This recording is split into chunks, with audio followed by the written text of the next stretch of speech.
It's your line. Got it. Meetings Okay, being hello live everyone, and welcome to New Ambassadors Theater Company Lab 50, Theater Lab 50. My name is David Adam Gill, Artistic Director for New Ambassadors, and we have a nice lineup of plays and scene work this evening with some fantastic actors. And we have a fantastic host, Jaki Silver. Take it away. So, hi guys, I'm going to be hosting, but also dealing with a slightly rambunctious puppy. So if you see this guy running around, I'm sorry about that. She has lots of energy because she just had her dinner. So I am a director for New Ambassadors, and we are a 501c3 nonprofit theater company based in New York City. We do lots of great labs like this, hoping to do some live performances coming up in the new year as well. We've got new labs as well coming up next month. For those of you who have never been here before, as you are hearing all of these great pieces, we are going to ask you for some feedback afterwards, and all the links for that feedback will come into your chat box, but you can also kind of put it right in there as well. So you can follow the links and you can leave your feedback there, or you can kind of do it live with us here as well, or you can kind of put it in the chat. And while you're watching some of the scenes, we might have some specific questions from the playwrights. And then we also have some questions that we like to have you guys think about as well. Any kind of popcorn moments or things that stood out for you, anything that might have confused you, and kind of some development questions, what you might want to see delved into a little bit deeper as you're going through. All right, so the first play that we're going to have read tonight is, actually, before I get into that, for those of you who are in here, when your scene is not going on, just turn your cameras off, right? Just so we all know that as well. And so the first play is by Mark Hoffmeyer. So take it away, Mark. Hey, Jackie, great to be here. And thank you all. Thank you, Ben and Mally and everyone for helping out. This is a few scenes from a full-length play. So it's kind of like right in the middle. And I'm curious to see if whatever anybody picks up what they get from what they hear and see.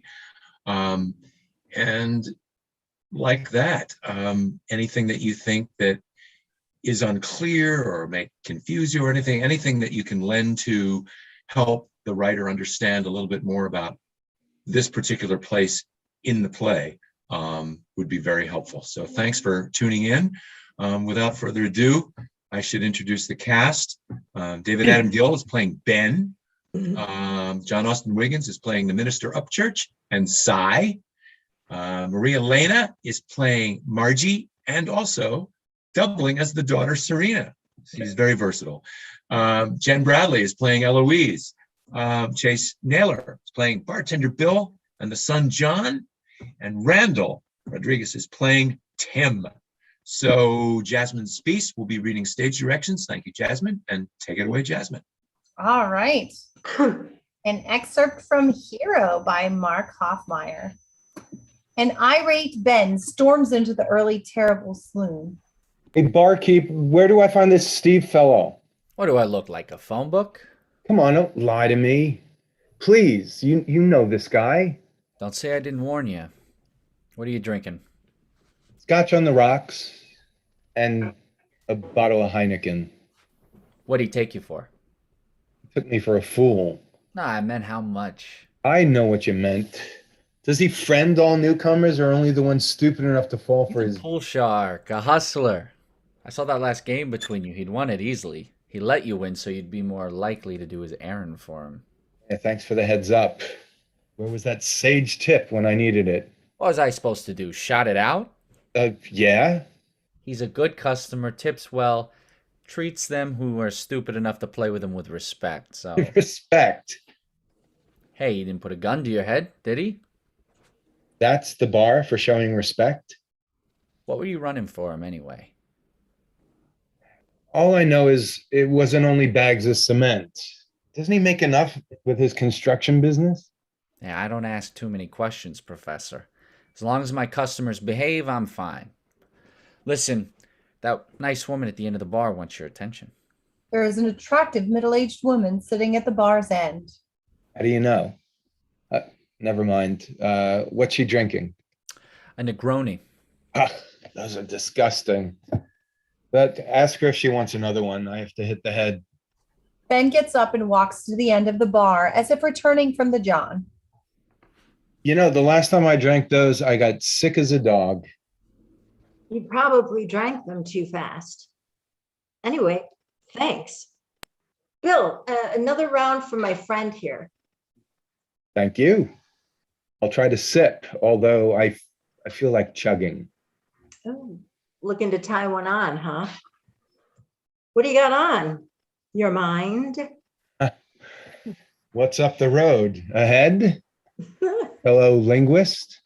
Nah, I just like messing with people. Usually gets the what reaction.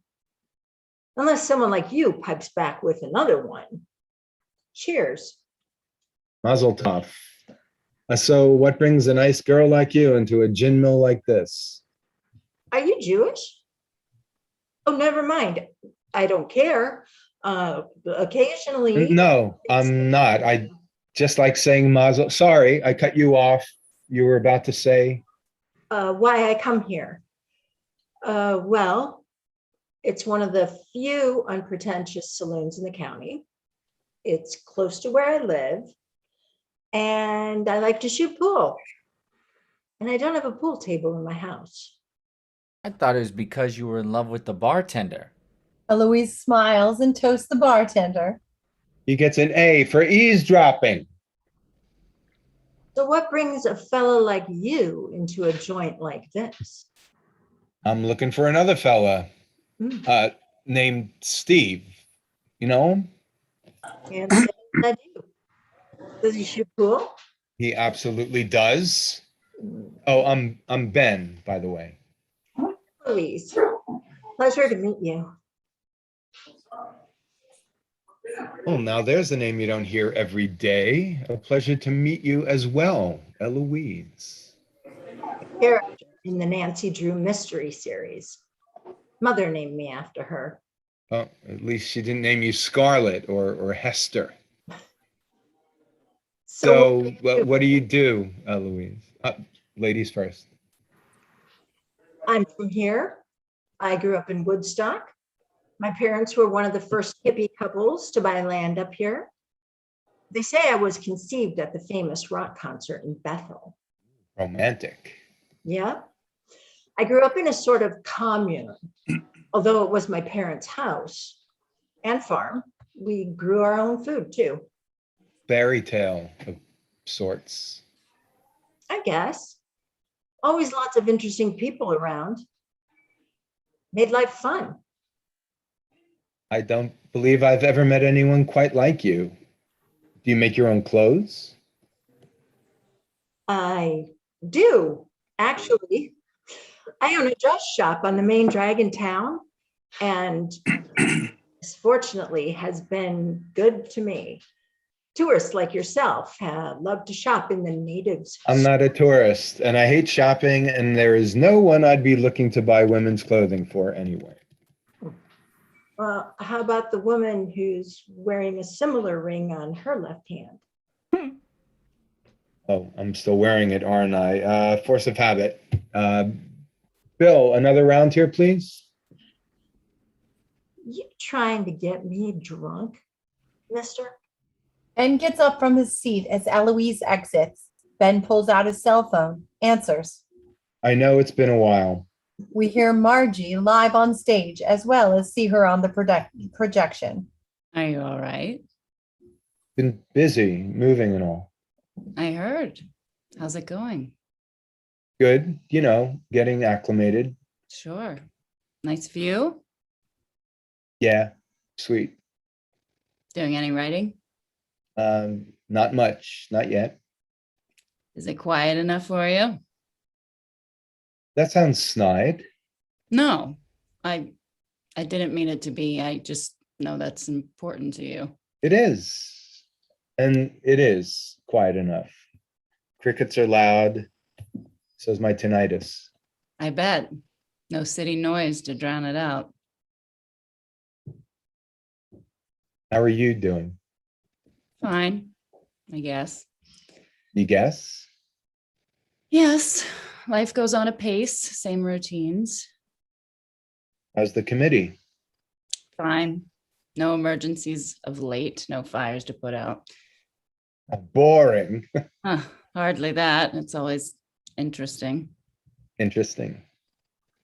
What? That word. It's so non-committal. Isn't some woke student protesting abusive language or incorrect identification or harassment by some unsuspecting professor? No need to get cranky. We're just talking. Is that what we're doing? Just. Oh, stop being so damn cryptic, Ben. You love doing that. It's just an evasive tactic. That's not all it is.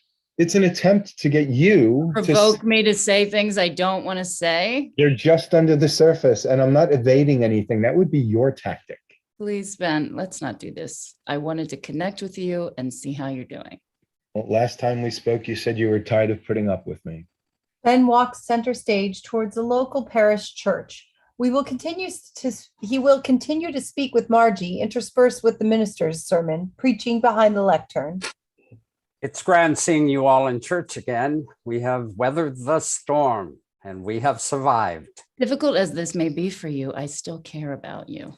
We are fortunate not to have lost even one of our UU congregation over the last 18 months. It's remarkable. I'm touched. How's Barry, by the way? Nice segue, Ben. It's been a lengthy and arduous journey. You are to be congratulated for your patience and endurance. Sorted laughter and groans among the congregation. Are you still seeing him? Fair question, as that was certainly a motivation for my leaving. And yet the ordeal is not over, perhaps far from over.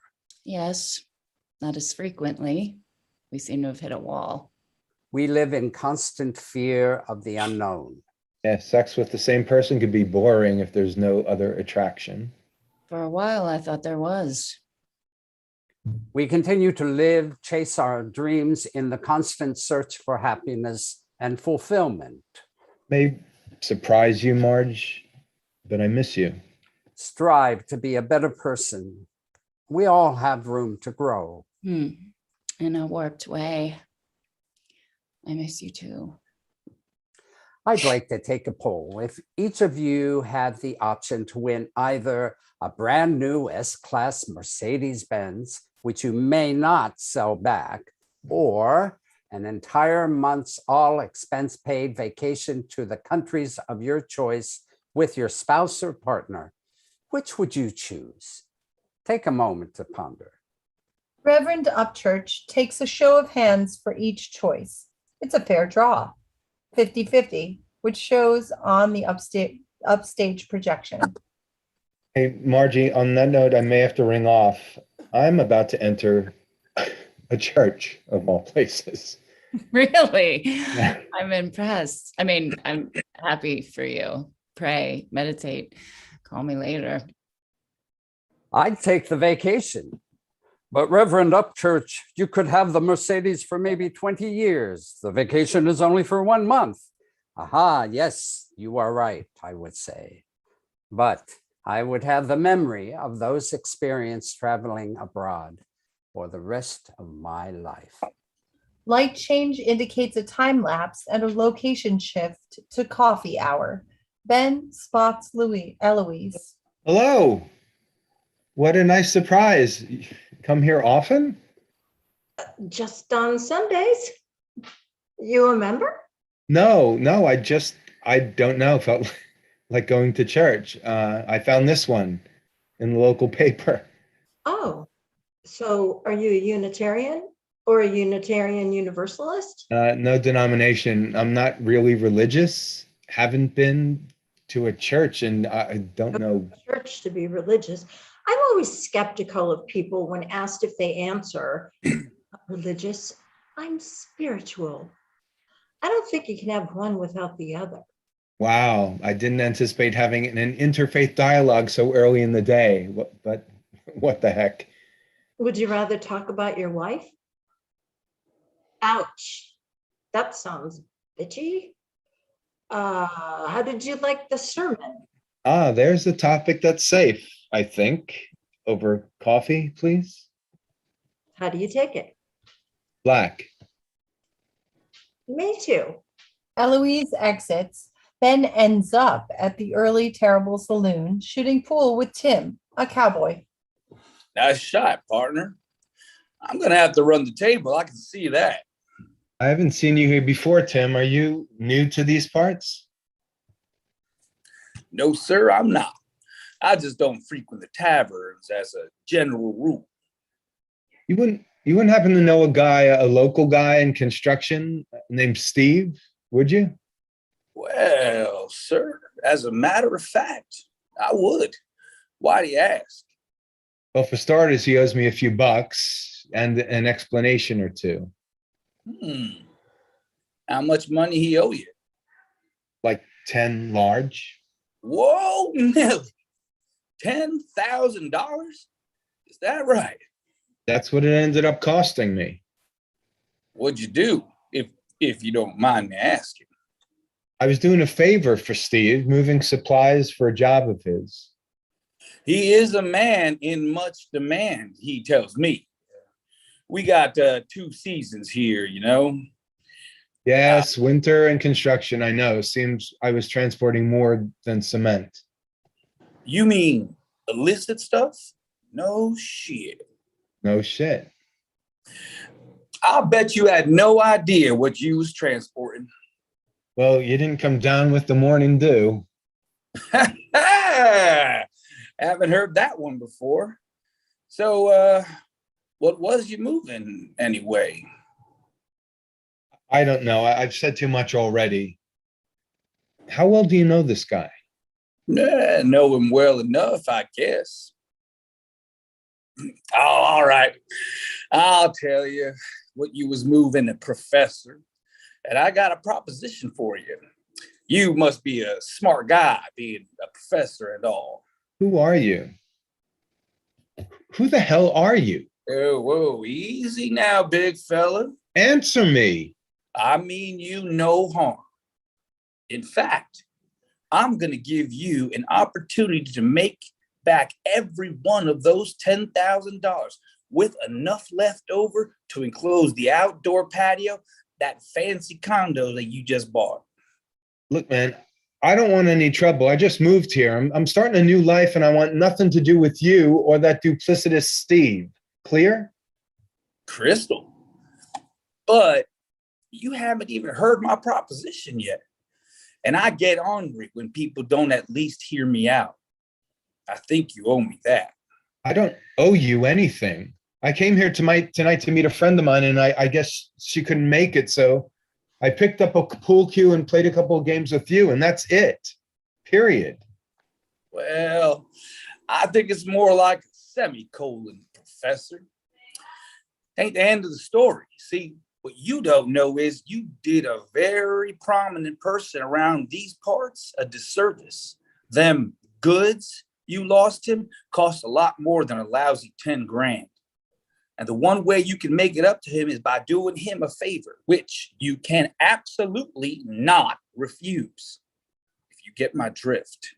How'd you know I just purchased the condo? And that it has an outdoor patio? Oh, shoot, Benny boy. That there is common knowledge. All right, last call, everyone. Last call. We see a Zoom projection of John and Serena as the actors on stage speak as well. Dad, I can't wait. How's it going? Can you believe? You believe I got off a whole week and can visit the same time as John? That's incredible, you two. I'm just wondering if We're both maybe, flying in on the same day. Can you pick us both up? Wondering what, Dad? well, if maybe it wouldn't be better to save the trip for holiday time. No, I have plans. Me too. This is the perfect time. Well, it may be perfect for you guys, but I'm doing some renovations. Renovations on a brand new condo, Dad? What's going on? Oh, do you have a new lady friend? Dad, whoa. Already, man? I want to meet her. Me too. Hey, now, nothing like that. I did meet a nice person Where? at a local emporium at a church. It doesn't matter. Well, which is it, Dad? A bar or a church? Can we meet her? How old is she? Time out, okay? I got involved with a guy who You got involved with a guy too? Dad, you are blowing my mind. Say it ain't so, Joe. nothing to do with dating or romance. I met someone at a bar and did him a favor, which got me into some trouble, and now I must find a way out of it. What kind of trouble, Dad? What kind of favor did you do for this guy? Dad, I think we need to be there with you. Besides, I already bought my plane ticket. Me too, Dad. I want to be there with you. Well, you can catch a majestic sunset from my outdoor patio. Ben moves to the table where he and Cy are drinking beer.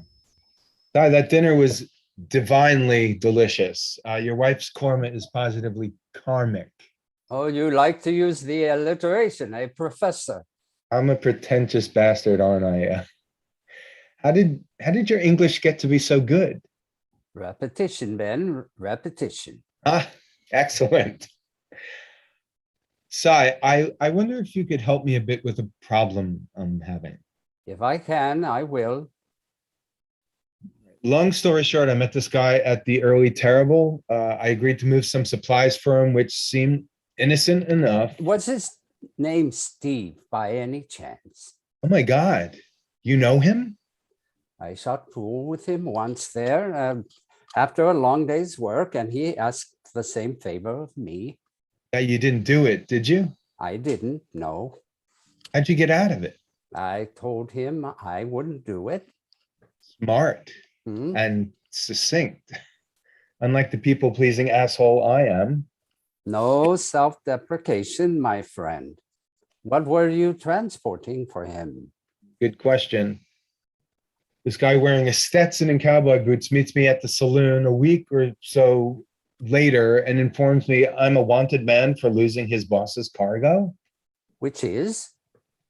Crates of old-looking computer servers, maybe, and Captain Crunch cereal boxes full of Oxy. Opioids. Bad. How many servers? Were they registered? I have no idea. All this neatly concealed under bags of cement, lumber, wiring. What kind of wiring? You know, wires. I'm no electrician, Si. Ben, do you know there is a scandal going on up here of illicit Bitcoin mining? Huh? Si, I really don't understand what the hell Bitcoin is, cryptocurrency. What bullshit. Electronic cash, and a way to eliminate the financial institution in a user-to-user transaction. Smells foul already. Bitcoin transactions are processed and verified by people called miners.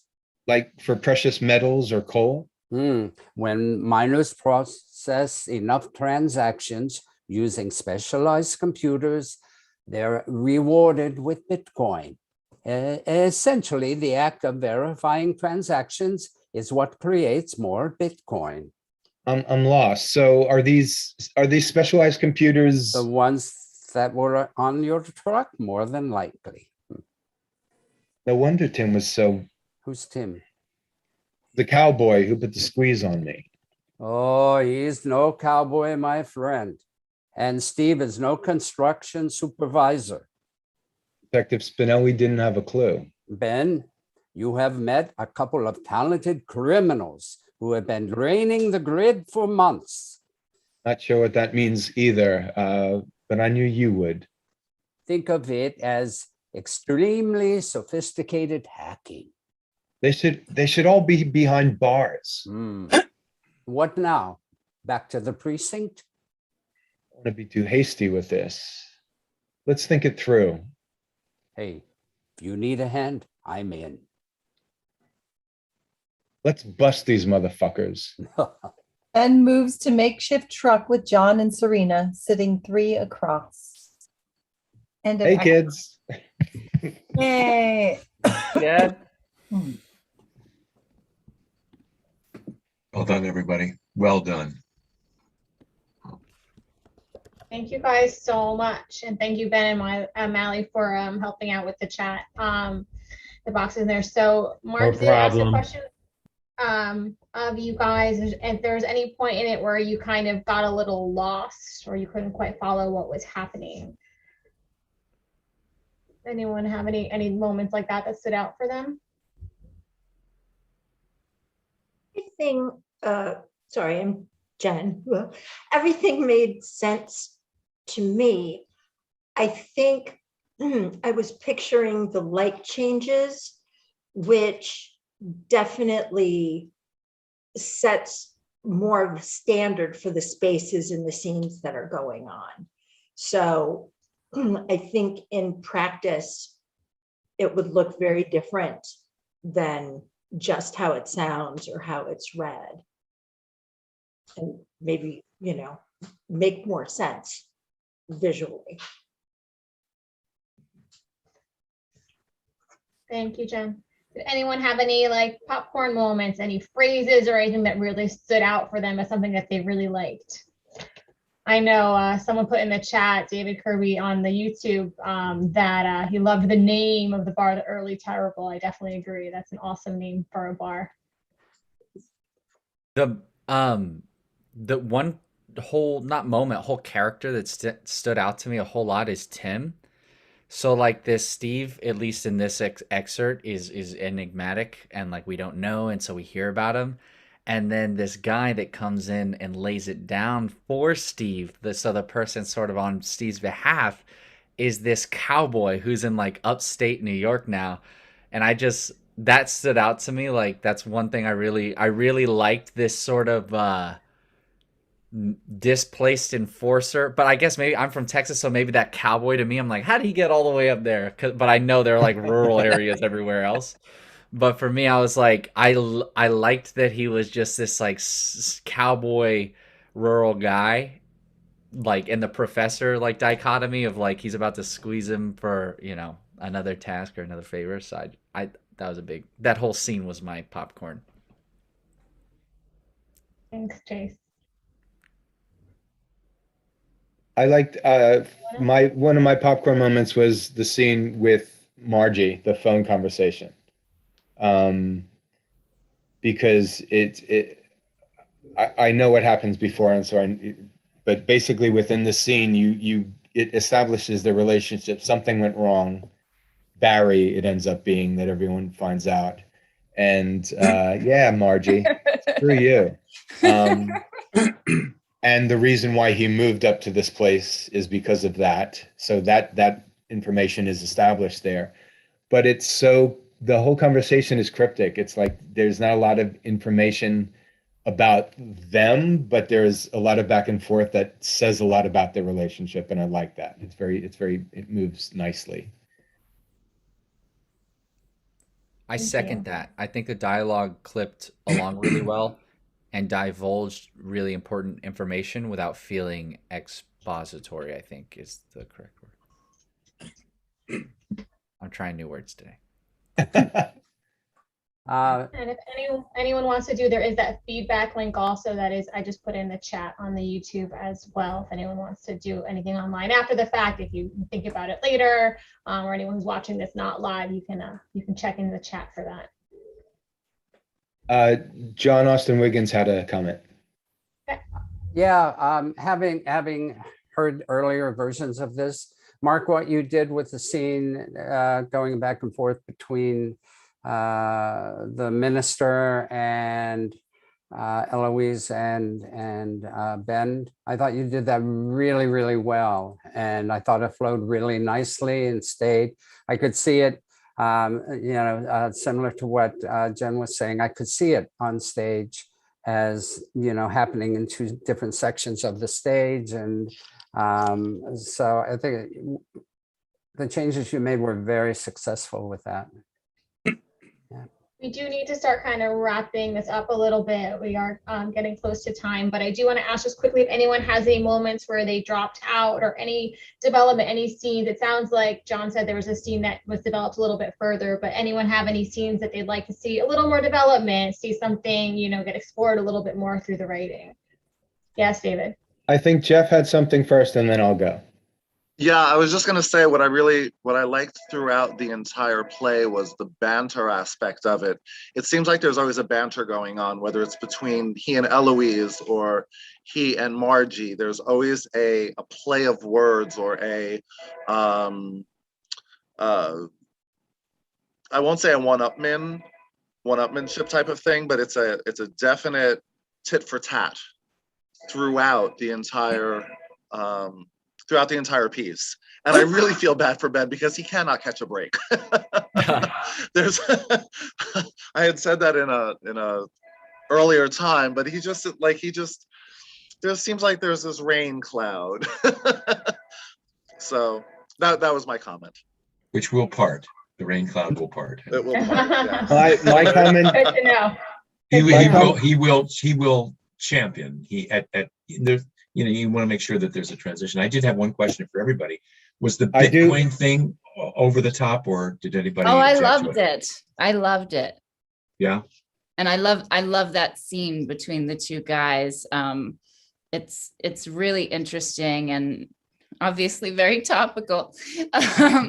But I think this is like the third time I've overheard a conversation about it this week, which is really bizarre. And I think like the general consensus is that nobody understands what mining is, and like they want to sort of get on board so they can sort of make all this money, and yet they're afraid because they don't actually understand how it works. And I really appreciated that scene, and I thought it was played out really well by the two actors, really, really well. I do have And just David, just yeah. one thing quickly, and then we have to move on because people gotta get going. Right. I loved what you did with the minister, and as something that I would like to see further developed, I think doing that with each transition would be really interesting, so that you're not just jumping from one scene into another, but you have parts of the next scene entering the scene that they're in, and then then Ben can just move over. The transition will be smoother and more interesting, I think. There's a lot of opportunity for creativity there to play and explore. Excellent. Yeah. It just washed Thank over you, me. Brian. Oh, great. Thank you. Oh, Well done. Mark, I love seeing your reaction to that. It's so great. You're taking it all in. That's so amazing. So thank you to all the actors, and thank you to Mark Thank for you. submitting Great that. feedback. Thank you, guys. So the feedback link, if anyone does want to do something online, is in the chat on the YouTube. And also we can probably put the new ambassadors website in there as well. That way anyone who wants to check out other work that we're doing and possibly donate, because we are a 501c3 and we do depend on those tax deductible donations, especially as we're coming to the end of the year, to help us keep doing labs like this, and of course further productions as well. So the next piece that we have, and the last piece of the night, is Community Auto by Jeff Checkley. So Jeff, before we get started, the same questions as we're going to have for everybody. What moments stood out? What might have confused you? And what development you might want to see? But Jeff, is there anything in particular you want people to be looking out for you to help you? Not so much in particular. I just would like some feedback of how it flows, character development, storyline, plot. It's kind of the basics of what happens. Would be interested to see how people respond and react to. Well, I'll just say respond and react, and I'll expound on that later. So. And should I introduce your cast? Yes, please. Again, I'd like to thank you all for coming out. Randall Rodriguez will be playing Randy Kowalski. Jasmine Spees is playing Melissa Sinclair, who I need to just state, some of you may have remembered a play that I wrote 2 years ago that had Melissa Sinclair as one of the main characters, and I decided to do a crossover. So she's popping in on this one. Chase will be playing Mike, the mechanic. And Jen Bradley will be reading stage directions. And of course, Jasmine Spees will be playing Melissa Sinclair. Take it away. Do you want to give it background on the piece, like where, when? Well, it takes place present day in an auto body shop. Melissa is on her way to an appointment. Her car breaks down and she meets and is smitten with. It's the beginning of the play, right, Jeff? Correct. This is the absolute beginning Yeah. of the play. And it's actually it's a continuation, if you will, a few days after Interlude, which was the play I wrote 2 years ago, ends. So take it away. Community Auto by Jeff Checkley. Unseen one. Lights up on a shabby waiting area of Community Auto, a local service station. Randy, sexy blue collar worker, late 30s, early 40s, sits behind the counter. The counter is strewn with mechanic stuff. Rags, pens, bottled water, order pads, a credit card machine. To the one side is a state-of-the-art computer and printer, phone, stapler, and other office supplies. Tires hang on the wall. There are Michelin and Goodyear banners. A dirty sink is against the front wall with a bottle of industrial soap on the counter. An old leather couch and a few mismatched chairs, pamphlets and brochures in placeholders on the counter. An old folding table to the one side with magazines and newspapers for customers who choose to wait. Off stage from the mechanic's garage. Hey, Randy. Randy! What? Call Ms. Harrison. Tell her car is ready. That was quick. Oil change, right? Mike coming in from the garage, wiping his hands on a dirty rag. Yeah, tell her front brakes are shot. She's almost metal on metal. That's the squeak she hears. Got it. What was it? A 15 Lexus? Nah, 19. 19. Yeah, she must drive with 1 foot on the gas and 1 foot on the brake. Pay me now, pay me later. I know, right? Hey, what am I doing with this Suburban? The phone on the counter begins to ring. Hang on. Yep. Community service. Randy, how can I help you? Randy covers the mouthpiece and talks to Mike while still listening. Windows go up and down on their own. You don't need me, you need a priest. Yes, ma'am. Nope. Just bring it on in and we'll run a diagnostic on it. Won't take more than a half hour. Check engine light could be something, or it just be an adjustment.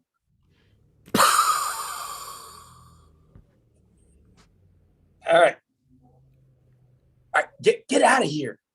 No, ma'am. No, not you. I was sure. Come in at 2. We'll see you then. Bye.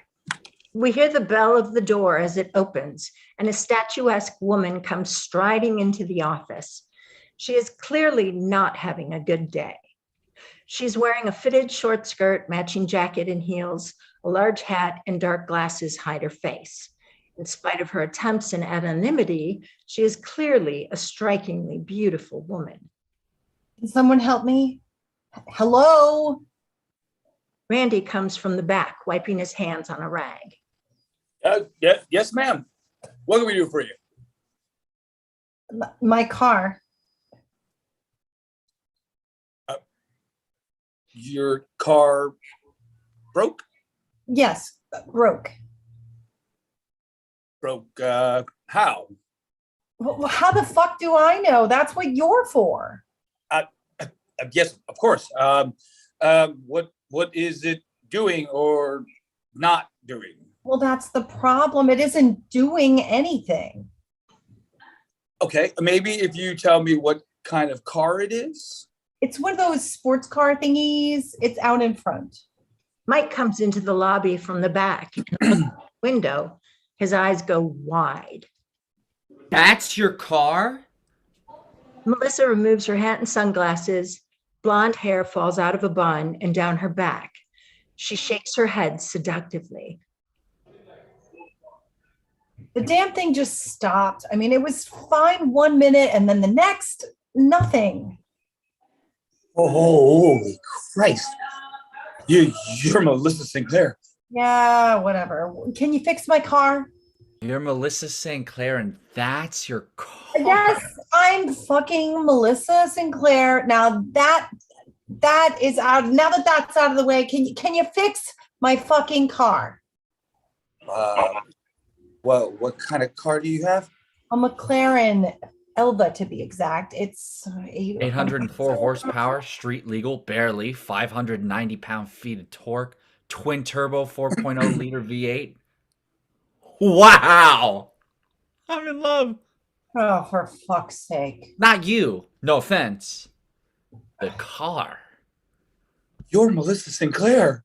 Oh, bloody hell, can you fix my car? Yeah, It gives oh, Randy a death stare. yeah, yes, of course, Miss Sinclair. Please have a seat. Mike here, he is a genius with cars. Behind her back, Mike throws his hands up and points to the car and shakes his head. No. Slicing motion across his neck. Melissa turns to Mike as she does, so he scratches the back of his head. There's like what, only 200 of those ever made? 249 to be exact. Please, can you be a dear and fix it? She smiles. Mike looks like a boy, like a schoolboy, and responds. Or Melissa Sinclair? Oh. I'm fucked. No, Miss Sinclair, let me have the key. And Mike here, like I said, is a genius with sports cars. Please have a seat while we run a diagnostic. Coffee. Thank you. Most kind of you. No worries, we are on it. Cream and sugar. A splash of cream. Thank you again. My pleasure. He hands her coffee. Here you are, miss. You're sweet. I'm sorry. Sorry.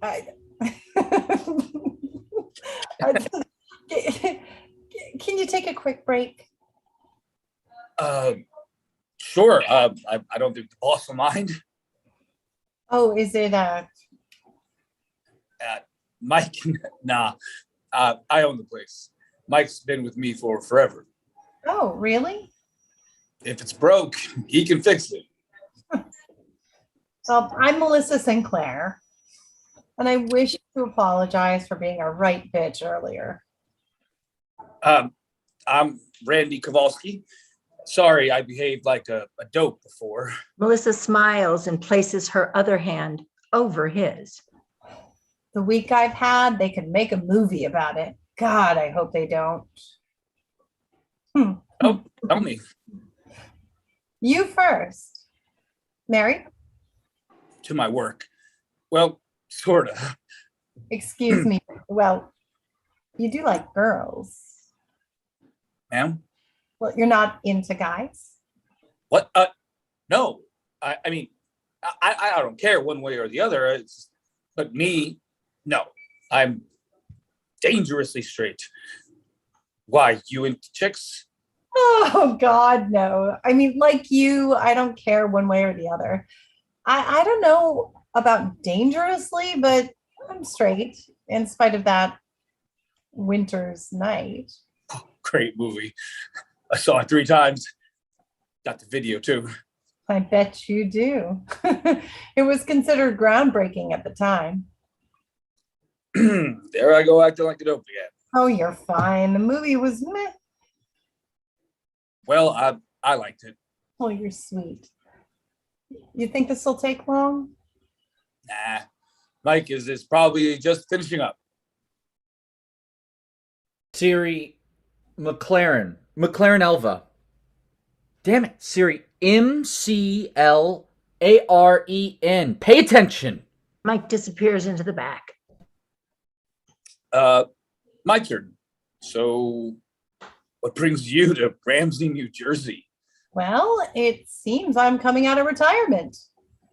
In New Jersey? Let me guess. Dinner theater? How did you know? Lucky guess. Seriously, you're making a movie here? No, well, I don't know. I was meeting my agent at his home in Colts Neck. Wow, nice. That it has the perfect comeback for me. Randy, realizing he's been holding her hands in his, pulls away. Oh, sorry. I wasn't complaining. You married? For now. Sorry. Seems he's into dudes. I just got rid of his last boyfriend. You ever have to do that? No. Can't say that I have. No, I guess not. That's why I asked. About being into dudes. Our children are in college now, so if we're going to split, I guess now is the time. This last boyfriend was tough, but nothing I couldn't handle. But I have to say I'm over it. I'm sorry. I guess some guys are just... Assholes. I was going to say confused. Well, I can't believe there isn't anyone in your life. Well... I knew someone. I knew someone as handsome as you had someone. I mean... You think I'm handsome? What if I do? Is that okay? I'm not complaining. The phone rings and rings. You gonna grab that? Yeah, a community service, Randy. Yeah, sure. Tomorrow's fine. We open at 7. Fine. Your name? Frederick. Oh, sorry, Fredericks. See you tomorrow, Mr. Fredericks. I hope I'm not keeping you from your work. Mike comes into the office by the computer. GOOGLE.com. McLaren. ELVA. Fuck, $1.7 million? Damn. Hey, Randy, how's your insurance? That's it. Got it. Rushes off the stage. You are more beautiful than your pictures. But you must hear that all the time. You really have a gentle quality about you. I like it. I got an image to protect. I promise I won't tell. I knew you could keep a secret. You have no idea the things I keep. Randy leans in to kiss Melissa. Mike enters, wiping his hands on a dirty rag, feeling very full of himself. Randy and Melissa pull apart. I did it. Not that I ever thought I couldn't. Well, that was quick. Yeah, it was a blown fuse in the master console. For such a fancy car, it was a stock fuse. You're all set to go. That's too bad. I mean, hey, you can make your appointment. Yeah, that's great. So, tell me, what do I owe you? Not a thing. It was my pleasure. Boss? Thanks, Mike. Really appreciate all your help. Don't you have a backlog of cars waiting? Nah, I'm all caught up. Oh, darn! I forgot about those the possessed windows on that Suburban. It was a pleasure, Miss Sinclair.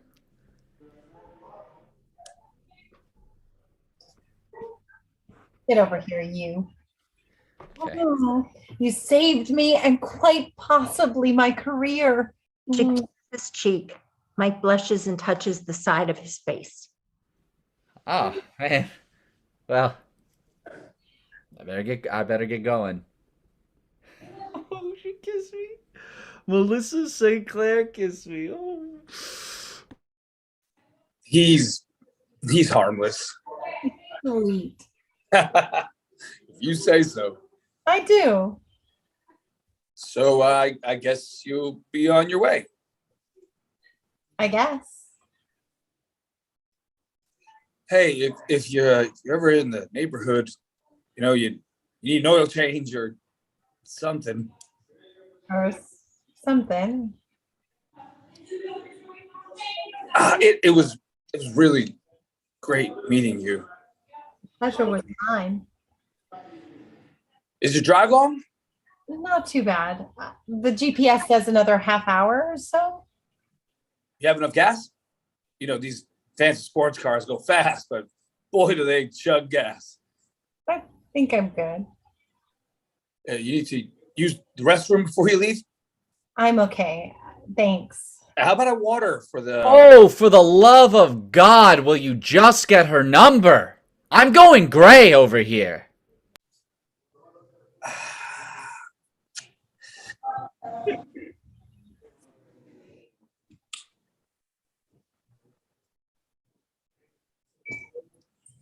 Melissa reaches into her purse and takes out a card.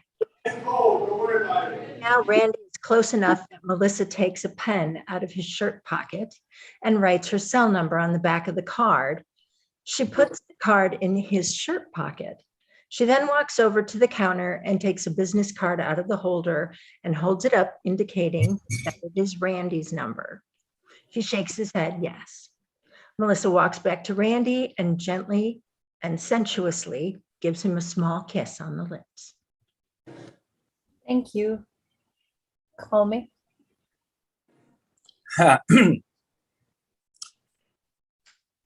Melissa walks out the door.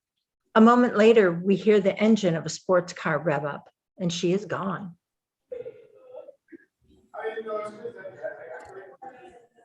Offstage, we hear Mike laughing. Well, Don Juan, did you get her number? I'm gonna fucking kill you. Scene 2. Lights up. Randy is sitting behind the counter, sipping his Dunkin' Donuts coffee and staring off into space. The phone starts to ring, and Randy ignores it. Rather, he just does not hear it. It rings 8 times, then stops. It begins to ring again immediately. On the 4th ring, Jennifer, I think we're done. Oh, okay. Yeah. Not scene 2. Sure. Lights.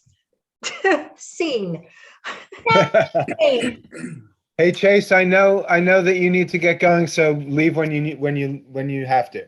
Thank you so much, and Have fun. amazing to see everyone again and work with you guys. Thanks, I do have to Chase. run, so thank you for Love everything. you, Chase, for God's Chase. sake, will Love you, you get her Chase. number already? Bye, guys. Bye. Take care, guys. Oh, God. Right. So that was really great. Again, that feedback link will be in the chat if anyone wants to give feedback online. But so what were the popcorn moments for people? What were the key things that stood out for you guys? Just realized I don't have my video on. My popcorn moment was married for now. Yeah. I love that line. It made me laugh, and Yes. to the point where my screen said, "You are not," whatever it says about speaking but not being You're heard. muted. You're muted. Yes, exactly.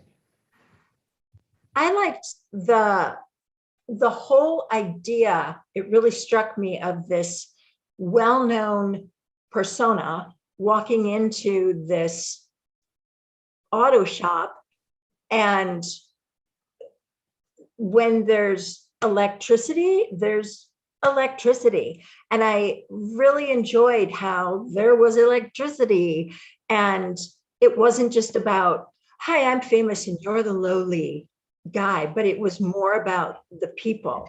And I really liked that, Jeff, that you dove into the relationship of people in Thank this. you.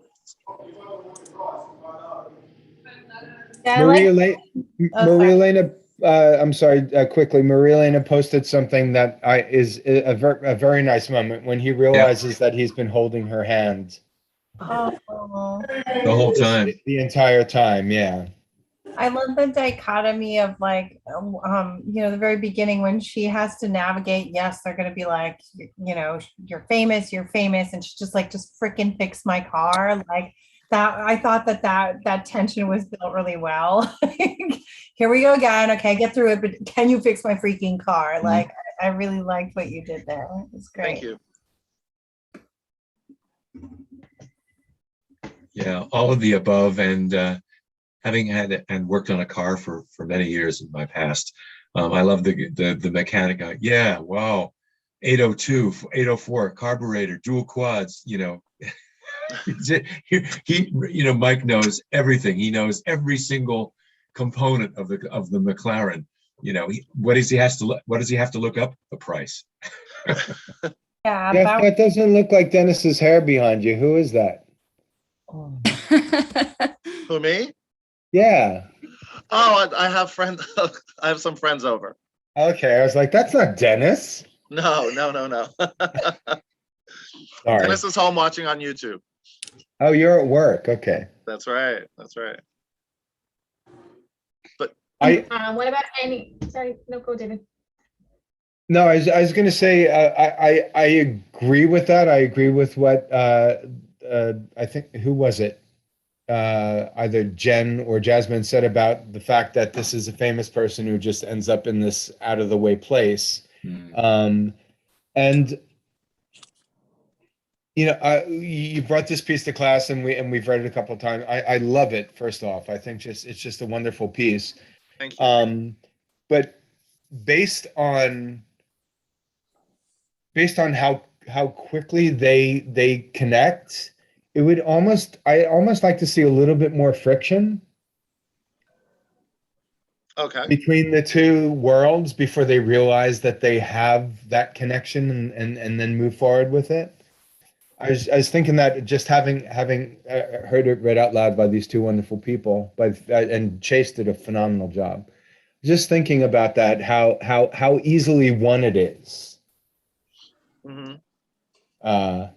I thought that And- there were opportunities when he kept coming in and being like Google or like trying so hard, and like I kept finding myself as the actor being like, she's going to be hearing this and starting to freak out. So I wondered about fleshing those moments out maybe a little bit more, where she hears him and she starts to maybe freak out. Yeah, I thought about that. Like just have her even just look over her shoulder.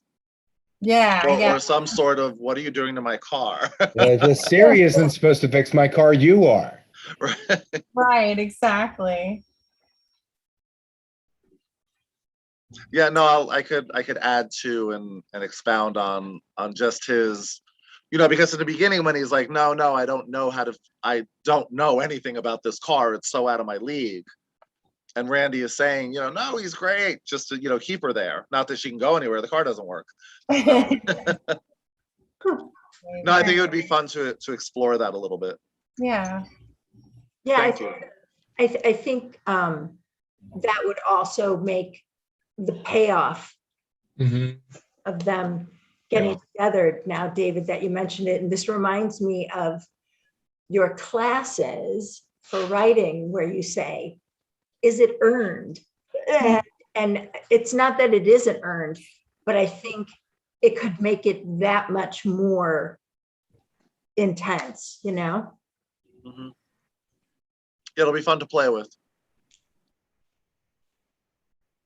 Yeah, I mean, just to kind of piggyback off what David said, I don't know with the friction, but like a possible idea is like, as a woman with that kind of car, like my husband's a mechanic, and I know like when women come in with certain cars, there is that stereotype that how much horsepower, like what can you do with that kind of like mentality, or do you even know what this car can do? Like when he starts spouting off all the stats, like, it's wasted on you kind of thing, that like machismo element perhaps. Yeah. And then she's awesome at it or something. I don't know, whatever that other twist is, that like she's a better driver or knows more about cars than they do or not, or like, I don't know. But like Marissa Tomei in My Cousin Vinny. Right. Yeah.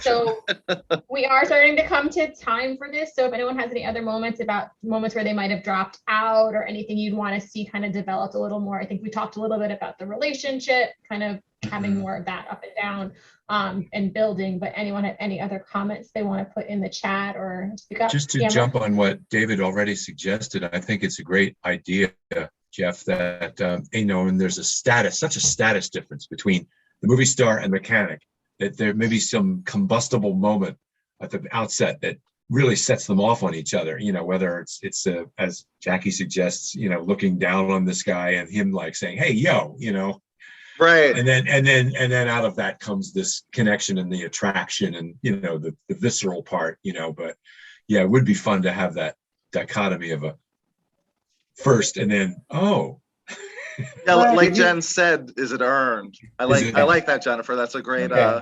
Well, that's David's line. That's not mine. Even before she lets down her hair and we know who she is, at first she shows up and she's a woman. She's the woman who, you set it up really well. She's the woman who drives with one foot on the brake, one foot on, she's one of those. And she has this car and she's one of those. That was And another lady. That was another lady. That was no, Mrs. I know. But I'm saying that they have this idea about women That drivers mentality. already. Yes, The exactly. mentality. But what I really wanted to say was that it's very charming and Jeff, your dialogue is so wonderful. And this is setting aside the things that create better drama or better moments. You have it set up already. You have this wonderful play with these wonderful characters who are so different, yet they find something about one another. They look into each other's eyes and something clicks. Right, there's a spark. Yeah. And that, all the other things set aside, a big popcorn moment is that. I do have one thing that I've been thinking about it and it kind of cemented itself in my head during this reading is it's not that she's married and would she step out on her husband, but she's married, would Randy pursue, right. And that's just something for you to think about. Okay. That's something that was like, is Randy that kind of guy? Right. So that's not an answerable thing. I'm just saying that popped into my head and was, as we say, it was a little bit of a speed bump for me. In the next scene, it becomes more clear. Because I thought of that as well. Like she is married. Whether she won't be in a couple of months or not is irrelevant. Exactly. Randy clearly is his own character. And Randall, thank you so much. You did an amazing job. Thank you. Yeah, you all did. Thank you. Randall, you nailed it. I mean, everyone did a really great job. Randall, you were so awkward. You play awkward and you play bastard really well. Car mechanic, cowboy. I have no idea personally how to talk to women, so it's You're a regular pump boy. I wanted to add to the discussion about the building of the tension. One thing that just struck me is to have the disparity between their two, I don't know, do I say casts? Worlds. She comes from a different world than he does, but to have that play out and to see the difference between the comfort of her entitlement and the discomfort or being totally lost of being in his world, and to see that even more. I mean, I'm just kind of restating the same thing, but just to know that she can do it wherever she is, because she's she can walk anywhere. That's very interesting. And Mark had something to say, but quickly, the fact that they have this idea about women drivers and, oh my God, she's behind the wheel, she doesn't appreciate this car, blah blah blah. And for her being, I could buy you. I could buy this whole garage if I wanted. And that before this. Right. Mark had something to say, and I apologize for stepping on that. No, I'm good. Thanks. You're all good? All right. Well, thank you guys all so much for all of your comments here. Again, the feedback link, if anyone wants to let the writers know anything else that comes to you in the middle of the night, you can always click on that and can also find new ambassadors at newambassadorstheater.com to learn a little bit more about what we do, get involved, maybe have your own pieces kind of submitted if you want to become part of our lovely family, or if you want to donate, because like I said before, we are a 501c3. So this was lab number 50, and I do want to thank Mally and Ben for helping out in the chat with all the instructions for everybody. And the next lab is going to be on Friday, November 19th at 7:05, hosted by Jennifer Downs. You've got playwrights Benjamin Culpepper, Evan Edwards, and David Adam Gill, who you see And right here. now David Michael Kirby. And now, absolutely, David Michael Kirby as So well will be on that one. four. We'll have four. It'll be a jam-packed night, and we're looking forward to doing these hopefully in the new year in person, and Heartbroke, which will be also in person coming up in the new year as well. So you can check out our website to join our mailing list, find out more about dates and donating and learning about who we are. So thanks everybody for being a part of tonight. Thank you so much to everyone who gave feedback, and to our writers and our wonderful, wonderful team here. Thank you, Jackie, and thank you, Ben. Ben, I know you probably did it already, but if you could put up the acting doodle link so that people could sign up to act in the next lab, that'd be great. Thank you, Mally, on YouTube. And thank you to all the actors and the writers. We had a little bit of a unfortunate happenstance where our third piece, we had some people bow out at the last minute, so we weren't able to have it read, but that was David Michael Kirby, and his piece is magnificent, and we're just going to add it to the lab next time around, Lab 51. Two things. We have a newsletter coming out on Tuesday. And David, I'm sorry to cut you off. I'm being paged over to the front. I'm sorry. I Go gotta go. ahead. Thank you, Randall. Bye. Thanks, Randall. Thank you. Sign up for our newsletter. Ben and Mally will put it in the link. Ben did it before I even said so. Because I got your back, David. I know you have my back. your back. I got your back. Yes. I got your back. We're gonna have information about we just opened, and we're going to launch our Patreon page, which means that you can give a little every month and get certain things like information, prompts. We have a lot of things that are for the different levels of Patreon giving, and that's very much appreciated. We're also going to start in the new year doing One Lab Live.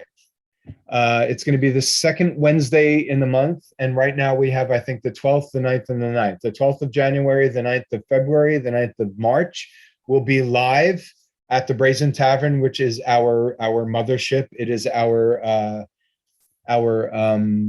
safe haven. Yes, exactly. So it'll be upstairs there. We'll have more information about that, and we will be doing our Heartbroke. Everyone remembers Heartbroke from last February, 2 Februarys ago. Oh my God. Right before COVID hit, we got a full theater festival of short plays done and dusted. And this year we decided we're going to be able to do it live. We're going to follow all the protocol. You're going to have to be vaccinated. You have to show proof of vaccination. The actors are going to be safe. We are going to do this because I've been in an audience now 5 times, tomorrow 6 with Mark Hoffmeyer, and it is essential. It is soul lifting. It is the greatest thing in the world to be in an audience, and I think we need it.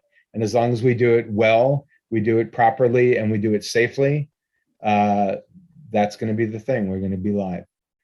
We're back in person, everyone. You Back in heard person, David Adam Ben. Gill. We're back in person. Ha ha ha. So we are going to say goodnight. Thank you so much for joining us this evening. Thank you, Jackie, for doing such an excellent job. Hey, Jackie. And Jackie, why don't you give a little information that adorable puppy that's been jumping back and forth behind you is up for adoption. Please tell us. Yes.